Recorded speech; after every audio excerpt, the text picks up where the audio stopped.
السلام علیکم معزز حاضرین و ناظرین، آج کی یہ ویڈیو آپ اس کو سماعت کریں اور ساتھ ہی ساتھ اس کو شیئر ضرور کرتے جائیں تاکہ یہ ویڈیو جن لوگوں کے لیے بنائی جا رہی ہے ان تک پہنچ سکے۔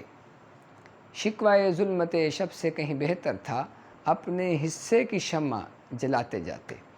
میری آج کی یہ ویڈیو ہمارے پیارے پیارے سیاستدانوں کے لیے ہے۔ تنقید برائے تنقید کے حق میں ہم بالکل بھی نہیں، لیکن اصلاحی پہلو جہاں نکلتا ہو وہاں ضرور بات کرنی چاہیے۔ ہمارے سیاستدان آج کل فارغ ہیں، یعنی حکومتی ذمہ داری ان کے کاندھوں پہ آج کل بالکل بھی نہیں ہے، اور بالخصوص میں یہاں پہ ذکر کرنا مناسب سمجھوں گا قومی اسمبلی، صوبائی اسمبلی اور سینٹ کے وہ ہنگامہ خیز اجلاس جن کے بارے میں میں یہاں پہ صرف ایک شعر ہی پیش کروں گا، پھر ہم اپنی بات کو آگے بڑھاتے ہیں۔ وہ ایسے ہنگامہ خیز اجلاس ہوتے ہیں کہ جمع کرتے ہو کیوں رقیبوں کو، جمع کرتے ہو کیوں رقیبوں کو، ایک تماشا ہوا گلا نہ ہوا۔ تو احباب دیکھیے، پیارے سیاستدانوں، آپ دیکھیے کہ آج کل آپ فارغ ہیں، یہ مصروفیات بھی نہیں ہیں، کوئی اور بھی حکومتی ذمہ داری آپ کے پاس نہیں ہے۔ ان دنوں آپ نے صرف ایک ہی کام کرنا ہے، اور وہ ہے اپنے آنے والے الیکشن کی تیاری ضرور کیجئے اور بھرپور کیجئے۔ سیاسی حکمت عملی اپنائیے، ووٹرز اور سپورٹرز کی سپورٹ کیسے حاصل کرنی ہے یہ پلان اور حکمت عملی ضرور بنائیں اور اپنائیں۔ لیکن اس کے ساتھ ساتھ ایک گزارش یہ ہے کہ آپ اس سنہری موقع سے فائدہ اٹھا کر، جو 3 ماہ یا 4 ماہ کے بعد الیکشن ہوں گے یا اس سے بھی زیادہ وقت لگ سکتا ہے، اس موقع سے فائدہ اٹھا کر آپ اپنی سیاسی حکمت عملی بنانے کے ساتھ ساتھ خدا کے لیے دین کی بنیادی تعلیمات کو بھی حاصل کرنے کی بھرپور کوشش کریں۔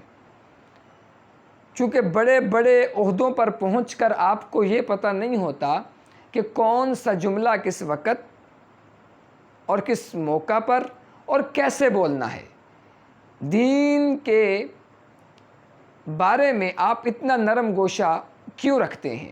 یہاں تو پھونک پھونک کے چلنا پڑتا ہے، اور پھر میں یوں بھی کہوں تو بیجا نہیں ہوگا کہ جا کے آپ لوگوں نے لینا تو پھر دین کا سہارا ہوتا ہے۔ تو کیوں نہ آپ لوگ اس دین کو سیکھیں، اس کی بنیادی تعلیمات کو سیکھیں۔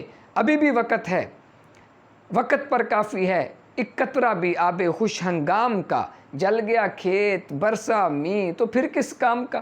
ابھی بھی وقت ہے، اپنی سیاسی حکمت عملی کو ترتیب دینے کے ساتھ ساتھ دین کی بنیادی تعلیمات پر توجہ دیں، دین کی بنیادی تعلیمات سیکھیں، تاکہ جب آپ کسی عہدے پر پہنچیں تو آپ کے پاس دین کے بارے میں بھی علم ہونا چاہیے۔ پھر جو آپ کی سیاست میں نکھار آئے گا، کمال ہی نکھار آئے گا۔ اور کیوں نہ دین کی بنیادی تعلیمات سیکھی جائیں؟ ہم جانتے ہیں ہمارا وطن کلمے کی بنیاد پر وجود میں آنے والا ملک ہے۔ پاکستان کا مطلب کیا؟ لا الہ الا اللہ محمد الرسول اللہ۔ تو جو ملک کلمے کی بنیاد پر بنا، وہاں ہم اپنی سیاست کو بھی چمکائیں، وہاں ہم اپنے فن کا بھی اظہار کریں، لیکن دین کے بارے میں ہمیں کچھ بھی خبر نہ ہو تو یہ بہت عجیب و غریب سی کہانی ہے۔ بدقسمتی سے ہم یہ چیزیں ساری دیکھ رہے ہیں، اس واسطے ہم نے یہ گفتگو کرنا مناسب سمجھی کہ آپ کے پاس اس وقت ایک بہت اچھا موقع ہے۔ آپ اپنی سیاسی حکمت عملی کو ترتیب دینے کے ساتھ ساتھ دین کی تعلیمات پر ضرور توجہ دیں۔ جس کے جی میں آئے پائے روشنی، ہم نے تو دل جلا کے سرعام رکھ دیا۔ ویڈیو سنیں اور شیئر کریں تاکہ ہمارے ایوانوں میں بیٹھنے والوں تک ہماری آواز پہنچ سکے۔